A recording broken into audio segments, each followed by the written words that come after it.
Assalamualaikum warahmatullahi wabarakatuh. Perkenalkan, nama saya Tegar Arif Pratama dengan NIM 12350100167. Di sini saya akan mengerjakan atau maksudnya tuh mengerjakan UTS isu-isu kontemporer. Soalnya pas banget momennya tuh lagi pada kumpul-kumpul bareng di rumah teman gitu. Jadi pas lah gitu. Oke, langsung saja we ya. Daripada banyak eping. Nah, jadi guys, orang teh ada tugas gitunya, tugas UTS tentang isu-isu kontemporer. Nah, orang teh cuma pengen nanya tanggapan kalian gitu. Nah, tanggapan apa? Jadi temanya tuh tentang Islamophobia. Jadi menurut kalian gimana nih tentang Islamophobia tuh? Tapi sebelum itu perkenalan dulu gak sih, tipis-tipis gitu. Oke. Oh, Mulai dari mana? Kiri dulu nggak sih, Oke, dari dari ujung? saya. Oh, sikat. Oke, sebelumnya perkenalkan nama saya Raffi Rutab. Saya dari Prodi Teknik Informatika. Wis, TI. Yoi. Sikat belah kanan saya. Kenalkan, nama saya Kevin dari jurusan Sistem Informasi. Anjay, SI gak tuh. Si bro yang belah kanan yang paling ganteng sedunia, seangkapani. Perkenalkan, nama saya Muhammad Ridho Rahmadan. Saya dari Fakultas Orang-Orangan lah. Jadi saya tidak ngampus. Yang serius Podi. dong. Yang serius. Serius dong. Iya, ini tugas UTS saya. Tuh. Jadi Maaf guys.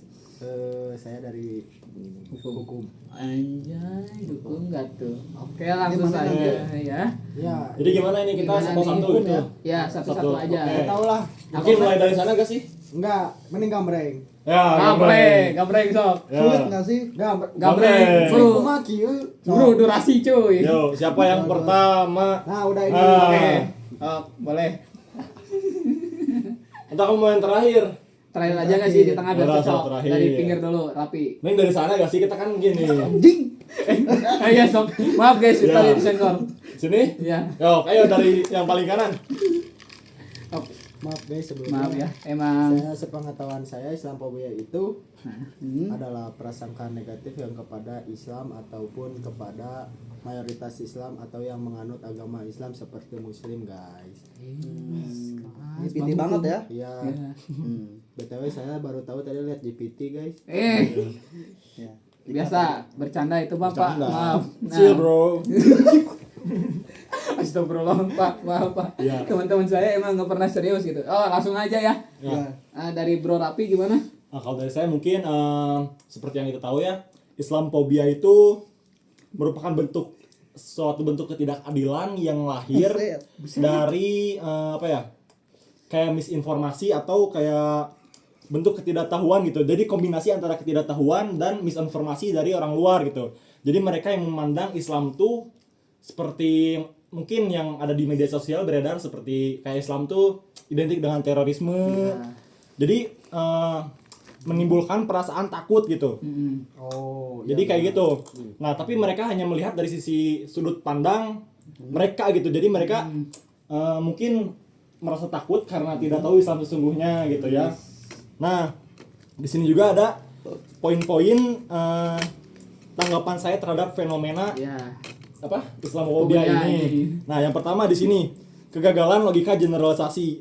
Ya, karena seperti yang kita tahu sangat tidak adil ketika tindakan kriminal atau ekstremisme yang dilakukan oleh segelintir oknum. Ya. Ya karena mereka meskipun Islam tapi itu sebuah oknum ya, tidak semuanya seperti itu. Nah, tapi pihak barat itu hanya melihat oknum itu sebagai keseluruhan gitu. Ngerti gak sih? Mengecap Ya, semuanya jadi mengecap sama. gitu. Ya. Karena ada suatu oknum yang seperti ini, alhasil semuanya kena imbasnya gitu. Jadi segeri intilnya. Nah, iya begitu.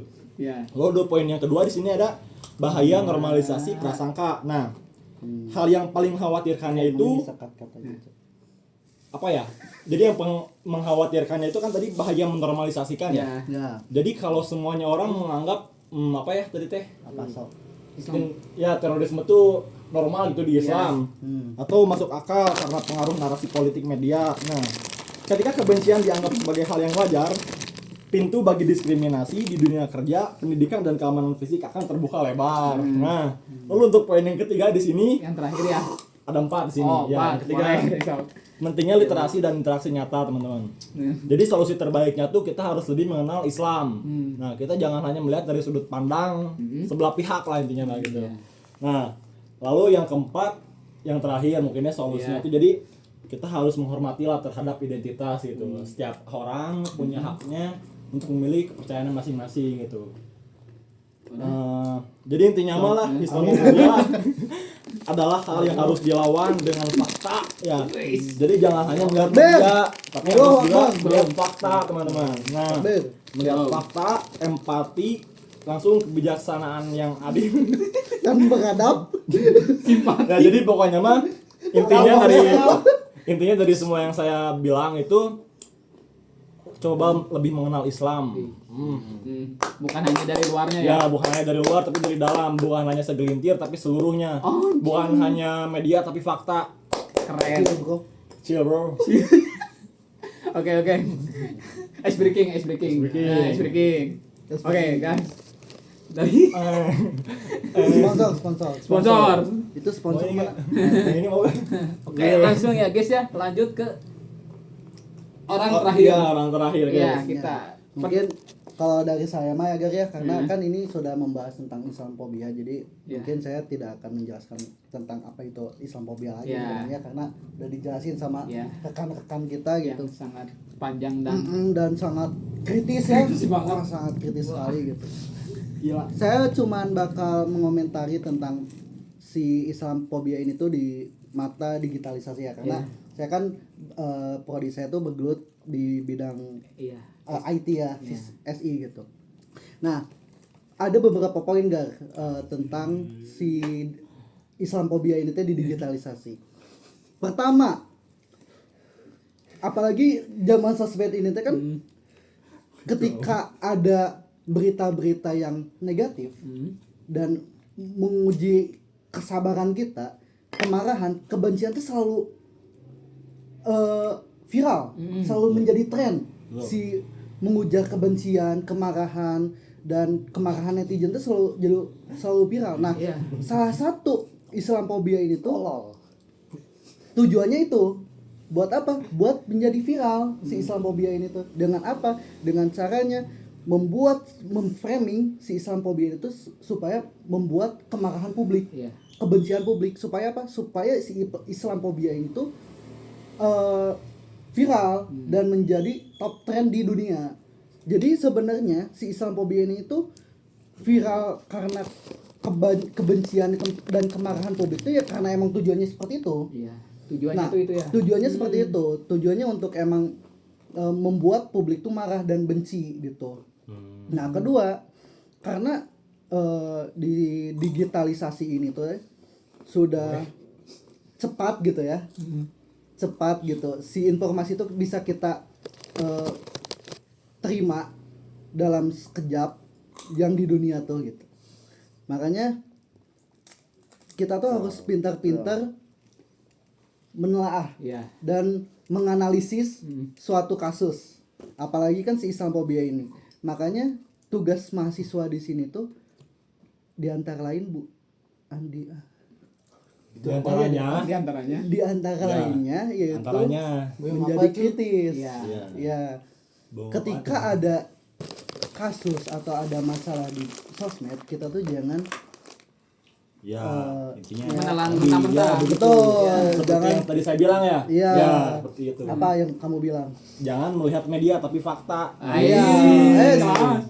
Jadi kita jangan mencari dari satu sumber doang, guys. Itu. Jangan sampai kita melihat dari satu POV doang, dari satu sudut pandang doang. Tapi kita tuh harus melihat dari semua sudut pandang. Itu yang dinamakan mahasiswa. Don't look book by the cover.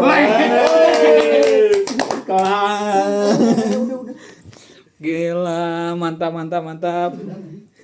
Keren sekali kawan-kawanku ini. Nah, selanjutnya saya akan menanggapi jawaban-jawaban mereka yang sangat menarik sekali dan berbobot. Wow.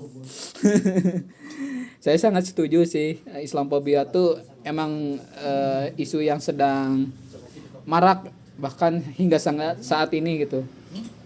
Apalagi peran digitalisasi itu sangat berpengaruh di penyebaran Islamophobia ini gitu. Apalagi kita selaku mahasiswa seharusnya yang memiliki tupoksi atau bahkan kita yang bisa disebut agent of change seharusnya bisa memfilter atau menelaah mengurangi maraknya Islamophobia ini. Baik, cukup sekian dari saya.